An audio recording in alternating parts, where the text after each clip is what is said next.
Deixa eu chamar nosso próximo entrevistado. Wagner Iglesias é doutor em Sociologia, professor do Programa de Pós-Graduação e em Integração da América Latina da USP. É sempre um prazer te receber por aqui, professor. Tudo bem com você? Thalita, boa tarde, tudo bem? Prazer também estar aqui com vocês.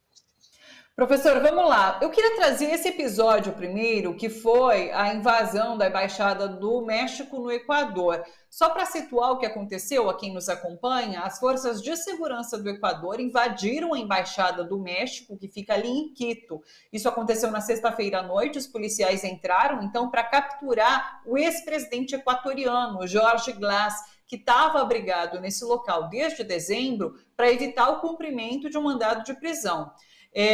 O presidente mexicano, inclusive, o López Obrador, chegou a romper relações diplomáticas com o Equador por conta desse episódio, que é muito grave, a invasão de uma embaixada. A gente vem aqui, inclusive, no Brasil, discutindo sobre embaixada bem recentemente, por conta ali da Hungria, né, do Bolsonaro estar na embaixada da Hungria, dessa localidade ser inviolável, enfim. Como a gente pode acompanhar esse episódio? O que a gente pode entender a partir desse episódio, professor?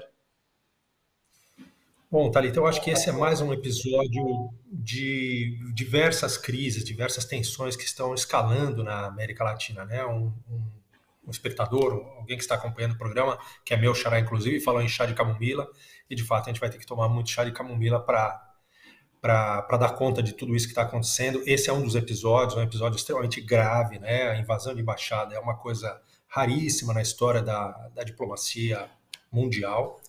E o Jorge Glass, só um adendozinho, ele não foi presidente, ele foi vice-presidente do Equador, né, na época do Rafael Correa. O Rafael Correa teve 2 mandatos, ele foi, no primeiro mandato, ele foi uma espécie de super-ministro das Minas e Energia. Então ele tinha sobre o seu comando petróleo, energia elétrica, água, mineração, saneamento básico, enfim. E no segundo mandato do Rafael Correa, ele foi vice-presidente.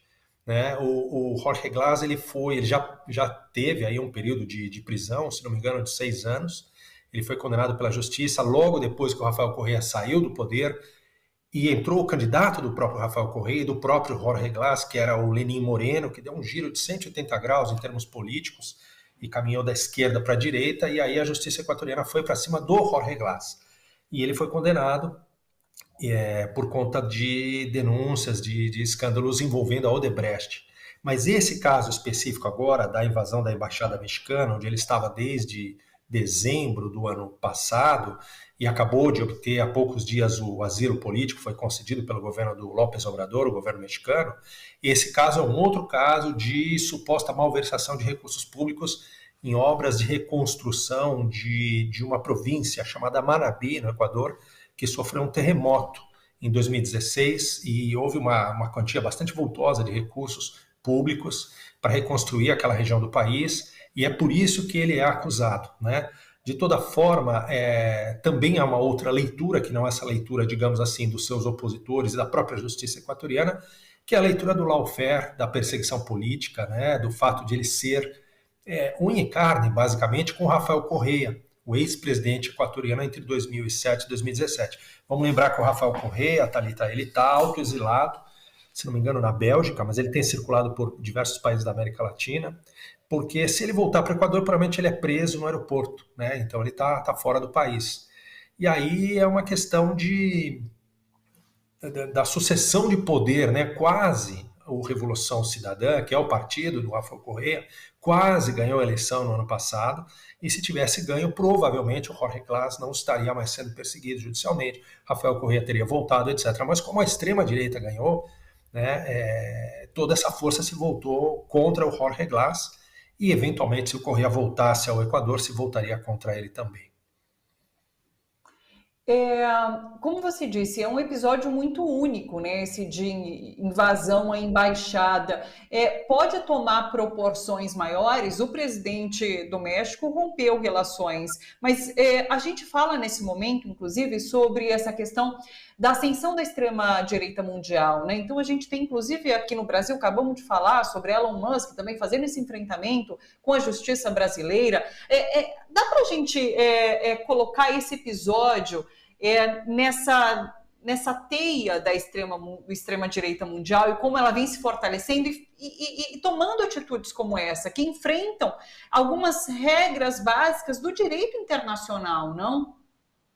Sem dúvida nenhuma, enfrentam regras básicas do direito internacional. Vamos lembrar que são regras que basicamente regem a própria economia capitalista mundial, né? A extrema-direita está indo para uma estratégia de confrontar as instituições políticas da democracia liberal. Não é uma democracia de tipo socialista, nada disso, democracia liberal. E para as esquerdas, o papel histórico nesse momento que sobra, digamos assim, que resta, né, é defender essas instituições, né? É muito curioso isso, porque hoje a manutenção da democracia nos marcos relativamente restritos de uma democracia liberal representativa, que é aquela que a gente, como cidadãs, como cidadãos, vamos e votamos a cada 2 anos, depois voltamos para a nossa vida privada, e alguns representantes aqui tomam as decisões coletivas por nós. Para as esquerdas é o que sobrou, é defender esse modelo, ao passo que a extrema-direita, e por esquerda eu não estou falando esquerda revolucionária, esquerdas como o PT, por exemplo, como Revolução Cidadã no Equador, como o kirchnerismo na Argentina, ou o que seja, ao passo que a extrema-direita está indo para cima dessas instituições e desafiando esse conjunto de normas e de regras que tem regido tanto relações jurídicas internas a cada estado, a cada país, quanto o direito internacional. Então, realmente é um momento bastante grave, bastante tenso que a gente está vivendo. De toda forma, o México está denunciando hoje, já deve ter feito a denúncia, do que se passou no seu território, porque a embaixada é sempre considerada um território do país, né, no país onde ela está instalada, é um território, em tese, inviolável, não poderia ser invadido, né? Ninguém poderia entrar na embaixada a não ser que fosse convidado pelo embaixador, no caso a embaixadora, né, do México no Equador. O México está denunciando hoje na Corte Internacional de Justiça das Nações Unidas o Equador por essa atitude, né, uma atitude bastante rara e bastante violenta. Uma coisa que eu queria falar também, Thalita, que é importante, que até o Departamento de Estado dos Estados Unidos, mesmo a União Europeia, mesmo a Organização dos Estados Americanos, o governo da Espanha, o governo de diversos países, praticamente toda a América Latina, condenaram, né, essa atitude do governo do Daniel Noboa. Governos conservadores e de direita da América do Sul, como a Argentina do Milei, e o Uruguai, do Lacalle Pou, condenaram, né, essa atitude, que realmente é bastante grave, né, bastante surpreendente.